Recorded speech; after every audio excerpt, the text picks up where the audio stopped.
Hello everyone, Purple Georgie here, and okay, you know the drill. For this video I read Classroom of the Elite. Not entirely, of course, I'm not entirely a masochist, but I've read first several books which I feel like should be enough for this video, and the purpose of this video, of course, is to talk once again about Ayanakoji. But okay, before I get to the point and explain why Ayanakoji is written really horribly, but it's all hidden behind the facade of Classroom of the Elite and its semi-intellectual ideas, I have to explain how this all started, because unfortunately that is a really crucial part of the story. On November 1st of 2025, I released a video critiquing main character of anime Classroom of the Elite, famous Ayanakoji, aka a really pretentious, cool, and incredibly smart main character who's manipulating everybody in the show and is apparently supposed to be a standard for how you write a main character. I am, by the way, not even exaggerating, that's what a lot of people wrote in the comments. So yeah, that video did pretty well, to say the least, but to my surprise, comments were really divided. Legitimately, like half of the comments on this video were saying that Ayanakoji is actually really well written in the light novels. In anime adaptation is just a bad adaptation of the source material. As a result, I should just go read the books because, well, the books are so much better. And the thing is, that explanation of how exactly anime Classroom of the Elite turned out wasn't impossible. Because I have seen a lot of anime that had pretty good source material, but for different reasons, the anime adaptation was coming out scuffed, with cut content, and with completely different storylines that for some reason were just inserted into the anime in the attempt to change something from the book. So then, I started reading Classroom of the Elite, and I even bought a few physical copies because, well, honestly, I do like reading books on paper. That feels better than just staring into the screen. And okay, for the purpose of entertaining, I am going to insert footages from the anime into this video, along with the footages of Helldivers, so it was fun to watch, so I didn't just show you text from the story. Occasionally, I'm also going to compare the source material to the anime in the parts where it's interesting, but mainly I am going to focus on the book. Since, well, so many people have said the book is so much better than the anime, so let's focus on this better part.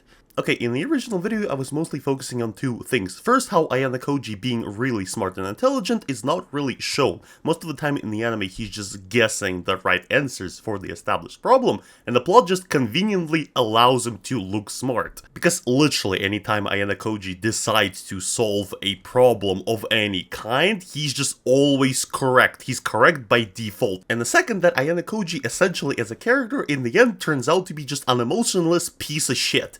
And so a lot of people were defending Ayanakoji, saying that in light novels he's written way better, he's more emotional, he's a better person, and that his smart decisions and actions are way more explored and explained. And the thing is, after reading books, I can confidently say that, well, yes, technically Ayanakoji's written better. Because in the light novels, we actually hear him think way more, we actually see more of his decision making, unlike in the anime where he just stands in a corner and looks at you weird. But the thing is, that's like the bare minimum so your character was feeling like a human being and not like a robot. And it doesn't necessarily display that Ayanakoji is well written in the books, that just shows how horribly he's written in the anime, because in the anime he's literally an emotionless piece of wood. In the light novels and even in the illustrations of Classroom of the Elite, it's way better shown because he actually has like different faces there, he shows emotions, which is nice, not gonna lie. But still, we were talking about smart and intelligence, right? So that is still a few problems around that. I've already talked about a stupid situation in my previous video where literally entire class of Ayanakoji gets a lot of money, spend it right away, and then realize that it's not a monthly allowance and they actually have to, like, learn and get good grades to get money in the future. While Ayanakoji didn't spend all the money and saved it for later just in case, and then he got praised for it because, oh my god, he's so smart, he didn't spend all the money right away, like, probably like any normal person would do. But the thing is, I didn't mention how after that comes a pretty annoying and kind of weird arc, because Horikita and Ayanakoji now have to deal with the fact that a lot of their classmates are just dumbasses. And essentially, like, the first real challenge main character faces is that they have to make sure everybody passes the first actual exam, like a test.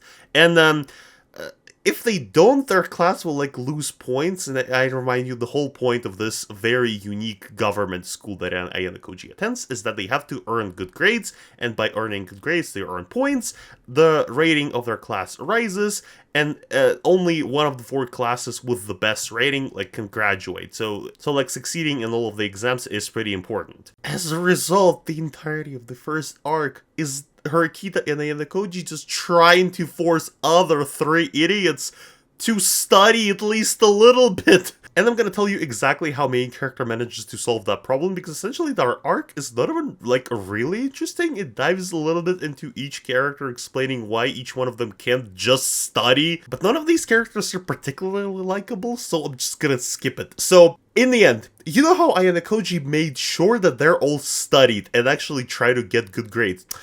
Well, at first, Ayanakoji and Haruhito were just doing their homework, but once they realized that it's ineffective, who would have thought, they just said that whoever gets the best score on the test is going to date Kushida. Who they didn't even ask, by the way, but she's kind of a psychotic character, so who cares? And they never actually specify what happens if they, like, if Kushida is just gonna disagree. And I mind you, not only he used that trick several times, and all of the times it worked, and on top of all of that, that never goes anywhere.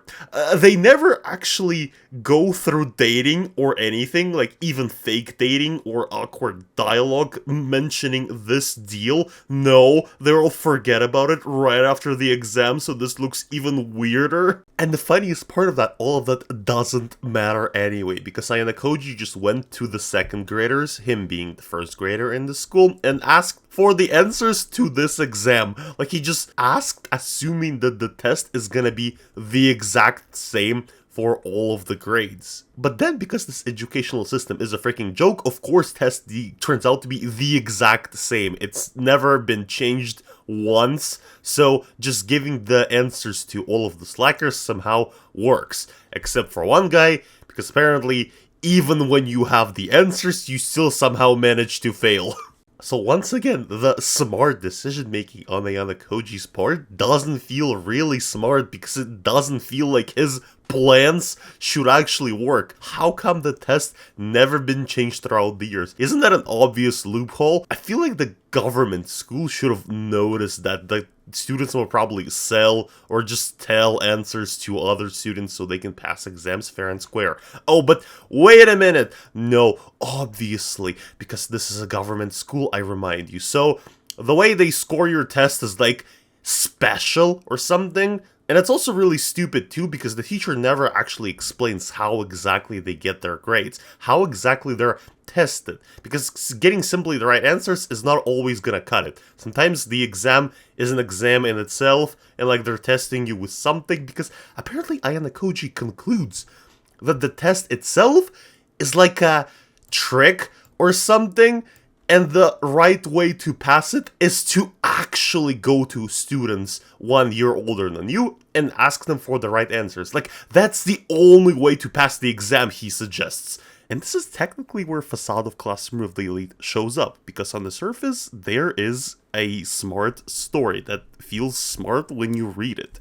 Main character faces a problem, he thinks outside the box and comes up with an unusual decision to solve the problem. Only, the solution is kinda stupid because it makes other smarter, supposedly smarter characters who created this whole school look like an absolute idiots, or at the very least, like, very strange people. But on the other hand, what the hell? Ayanakoji looks smart, so who cares? That's exactly what I was talking about when I'm saying that the story just adjusts to make main character correct. Like, whatever shit he comes up with conveniently turns out to be the right path. Doesn't matter how stupid it is, doesn't matter how convoluted, nonsensical, or in any way absurd his conclusion is, he is correct by default. But apparently, this guy is still so stupid, Sudo or whatever his name, that even when he got the right answers, he still managed to fail somehow. As a result, you know what happens? Ayanakoji goes to the teacher and says that her previous statement about that you can buy anything in this school with money because, well, it's a special government school. He says that using that statement, he concludes that he can buy Literally anything was money. So that he says that he's gonna pay for Sudo to get a passing grade, yes, and that actually works. And okay, I'm gonna overlook that Ayanakoji just took one sentence said by the teacher, completely twisted it, and then came up to a conclusion that once again just worked. What's the point of studying in the school? It's if you can get all the grades by paying, what is the point of doing anything? Can you graduate if you pay much enough? Like, because they said if you pay enough, you can get transferred to another class. You can get grades. It's like, I don't know, can you hook up with a teacher if you have enough money? What's the limit of this arrangement? Because from what I'm getting, this just feels like a really convenient loophole for main characters to do whatever they want, because pretty much many times in the story when they face a challenge that is supposedly impossible, Ayanakoji just goes to the teacher and like, oh yeah, by the way, remember how you said you can buy anything with school's currency? Well, I'm just gonna buy something that was previously established to be impossible, like he does later on the exam on the boat. But we're not done with Sudo, because you know what? He causes yet another conflict, which is pretty much gonna be the conclusion of this arc. If you need any more proof that the world just freaking bows down before Ayanakoji whenever he opens his mouth, well, let's look into another example. So, later in the story, Sudo somehow got into a fight with a few more bullies who somehow faked it and, well, okay, they didn't fake it, he actually beat them up roughly, but apparently they provoked him, which is like bad, even though technically considering he still beat them up, so he still should be punished. They show us this whole meeting with the president of the student council, but this doesn't really matter because in the end, again, you know how main character manages to solve that problem. He texts those bullies who staged everything and pretty much are the antagonist of this arc. He texts them that a pretty girl wants to meet up with them in the spot where they fought Subo. Totally not suspicious at all, but they somehow buy it. Of course, they all showed up, and Ayanakoji, I shit you not, points at the ceiling and says there's a camera there. So, everything they did was pre-recorded. Them staging up the bullying, them provoking Subo, everything was pre-recorded, and the school apparently, is expecting them to admit it before actually punishing them. Like, that's the whole reason why so far everyone were believing their crazy story and assuming that the Subo was the bad guy in this situation. Even though, well, he's technically the bad guy because he beat them up roughly. But these guys are not total idiots yet, and they say, like, wait a minute, we checked this whole spot, there can't be any security cameras in here, you must have planted, to which Ayanakoji just keeps saying, nah, I'm correct, you're wrong. And then he proceeds to explain that there's actually a science lab in here, which was never mentioned before in the story, by the way, and the science lab always has cameras near it. And you know what's the funniest part? I made sure to go back and reread the chapters. The science lab as location and the school never was actually mentioned anywhere. Ayanakoji just now brought it up, and these guys just believed him. Like, he was just saying pretty much the whole time, no, I'm right, no, I'm right, no, I'm right. So in the end, these guys are like, oh yeah, he must be right. This camera must have been always been here. So he just gaslit them into believing he's correct. Like, it would have made sense if they at least previously mentioned somewhere that the cameras were always around the lab, so this plot twist was even a little bit foreshadowed, but no, like I said, again, the lab was never even mentioned before. I had no idea the school even had a lab, but apparently it does, and apparently there's always cameras near those labs. So, like, you see what I'm talking about? It legitimately feels like Ayanakoji made this lab into existence in order to prove that he's correct. Okay, but, again, Shyamalan's plot twist, and here I have to make a remark. Because so far, I can understand why Ayanakoji from the novels was likable. All in all, he's a Chad, he's like a more or less cool, pretentious main character who, again, in the books is not that unemotional as in the anime, and he's fun to read about. And even though I summarized all the stupid things, reading about those stupid things may not be, like, terrible. When you're gonna read the book yourself, you're not gonna notice, like, half of those things, so the book is gonna seem half decent. But, and there's a pretty big but, after a certain incident, I would say Ayanakoji starts changing for the worse. He's becoming more pretentious, he's becoming more of a master villain character, and he's started to come up with those absurd plans I hated in my previous video. I would say he completely changed somewhere around the start of the island arc, but there's one more incident that kinda foreshadows him going to this insane mastermind kind of character. And the funniest part, if we take the story in vacuum, the story I'm about to describe in a second, it's not even like written that badly, it's actually pretty good, but it's kind of weird considering how Ayanakoji is going to act farther in the story. Basically, while doing this trial with Sudo, trying to figure out whether it's him who's in the wrong or the other bullies who are in the wrong, we're introduced to another cute character who has enough of a design to stand out from background characters. I am not going to use her name because unlike Hirokita, she does barely anything in the plot, and essentially outside of this small arc, she doesn't even matter much. Basically, before the trial happened, it was heavily hinted that she witnessed the bullying. She maybe even took a picture of it. Later, she is, plays as a witness in the whole trial with Suba, but again, nobody cares because, I don't know, I guess she's a woman and nobody cares because of that. But anyway, basically later in the story, main characters found out that she was a VTuber or an idol, basically posting really revealing pictures of her at some point and then stopped because she was stalked by creepy fans. As a result, she's now going to the school to hide from those fans and start life anew. Previously, we also been introduced to Kushida, who is this kind of character who's playing nice around everyone, but secretly she's like a psychopath and is really unemotional and basically just playing pretend so everybody liked her.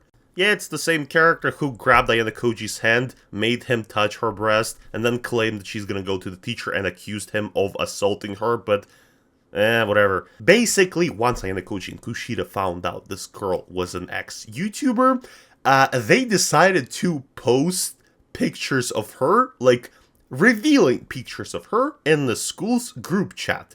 And the thing is, if Kushida doing that, I can completely understand. She's established as a psychopath and is clearly jealous of the looks of another girl. She's basically wants to ruin her life by playing innocent and stupid that like she doesn't understand what she's gonna cause.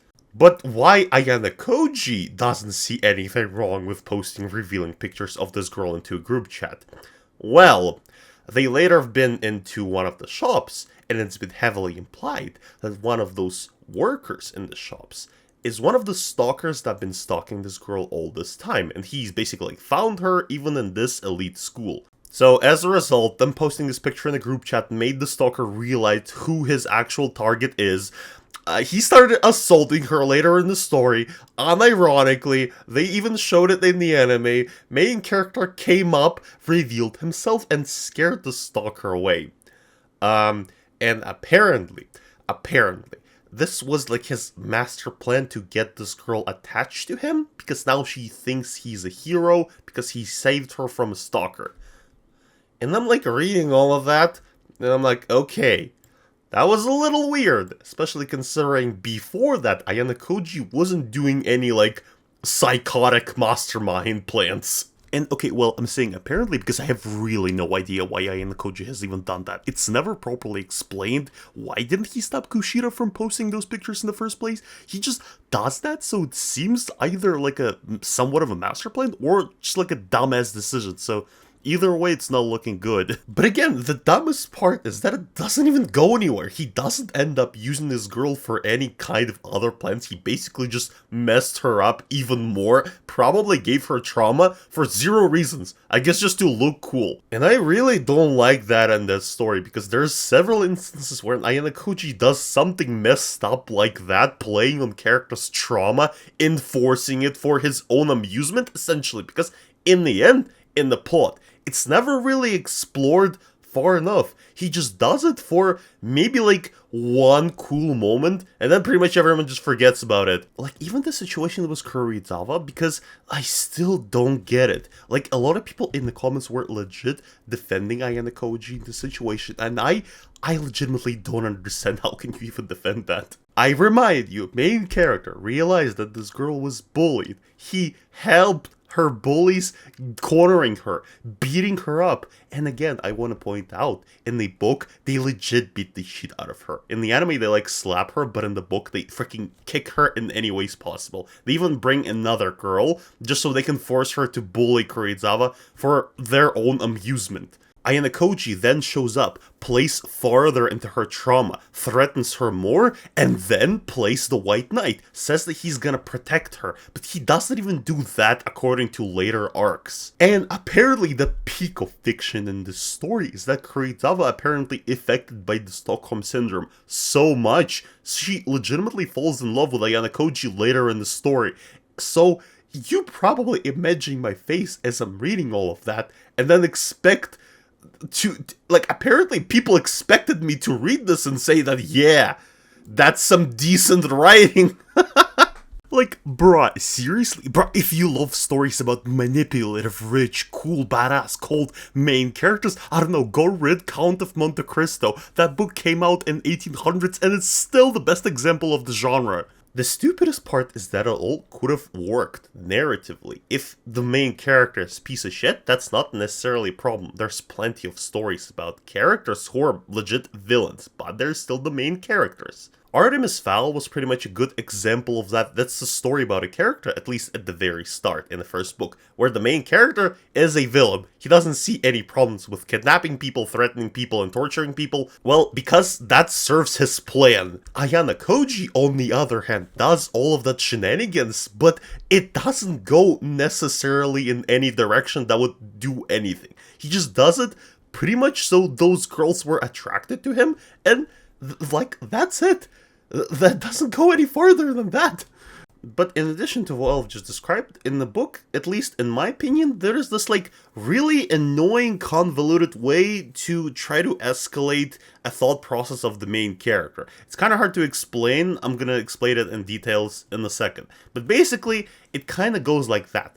Main character faces a problem or witnesses some kind of problem and then goes into annoying, convoluted inner monologue trying to figure out aspects of that problem. But him figuring out aspects of that problem is really just going into stupid details regarding this situation that somehow don't even seem really connected. The funniest part, it begins legitimately at the start of the book. Here, let me show you what I'm talking about.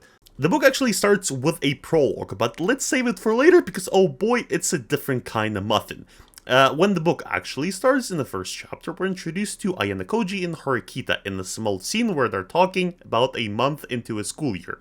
The scene is kinda weird, not gonna lie, because it's really not connecting with the later cool, calculated, and manipulative personality that Ayanakoji is going to receive, because so far, he's talking to Horikita, who claims that she's going to bully him because she hates him.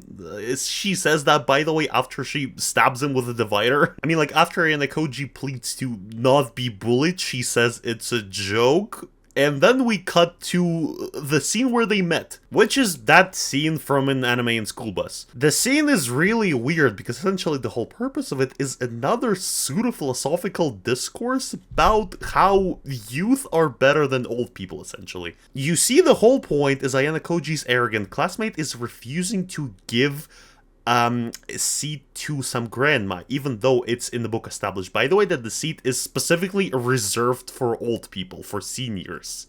And when, like, several characters ask that guy to please stand up and let grandma take her seat, he gives on a speech about how old people are useless and young people are basically the newer, more important generation. And this goes for so long. Main character starts thinking in his head whether this guy is right or wrong. Then he starts arguing with Horikita whether it was a right or wrong decision because none of them either wanted to give their seats to the grandma. Horikita said that it's useless, I quote, and Ayanakoji said that he didn't want to attract attention by giving away his seat. Then they get out of the bus, still arguing how younger generation is so much more important than these pesky old people, and I'm like reading all of that and like, bruh, what is going on? Like, not only right away this interaction establishes characters we are gonna follow later in the story is complete jerks. In the story, it specifically pointed out that the seat is reserved for seniors. Just let grandma take her place and get this over with. We don't need to hear this long monologue about how young people are better than the seniors. And okay, the conflict between old generation and the new generation could be interesting, but they used nearly the stupidest situation to try and explore this problem. Like, one, the grandma is clearly in the right here. There's no dilemma. Second, having seat in the public transport doesn't define your worth in society, so what are we even talking about here? Oh, and by the way, you know what's funny? Remember I mentioned the prologue? You see, the book starts with a prologue, which is supposed to be like the prologue from the face of the main character, so to speak, and it is basically a long, unnecessarily long even, speech about inequality of the world, about classism and how exactly it's unfair. And don't get me wrong, I'm on board with books starting with pseudo-philosophical speeches about something meaningful that later is gonna be the main theme of the story, but two problems here. One, inequality as a concept plays literally little to no part to whatever's going on later in the story. Like, Ayanakoji and the whole of his classmates and all of the other characters are on the same societal level. Like, there's no rich douches or main characters who are in any way higher in hierarchy than Ayanakoji. They're all just regular citizens, and that's that. Like, that speech belongs somewhere in Moriarty the Patriot anime, but not here. And on top of that, like I said, it's unnecessarily long because basically this entire speech is like on the nose obvious. Duh, the world is unfair. Duh, some people have more power than the others. Like, you don't have to go into details explaining why it's unfair. Like, I feel like even a baby can understand that a politician has more power than an average person. This is not some deep thought-provoking idea or a concept, but they talk about it like it's so difficult to grasp. And oh boy, get ready, because there's so many pseudo-philosophical discussions in the story that can basically summarized with one sentence, and there's no loss of meaning.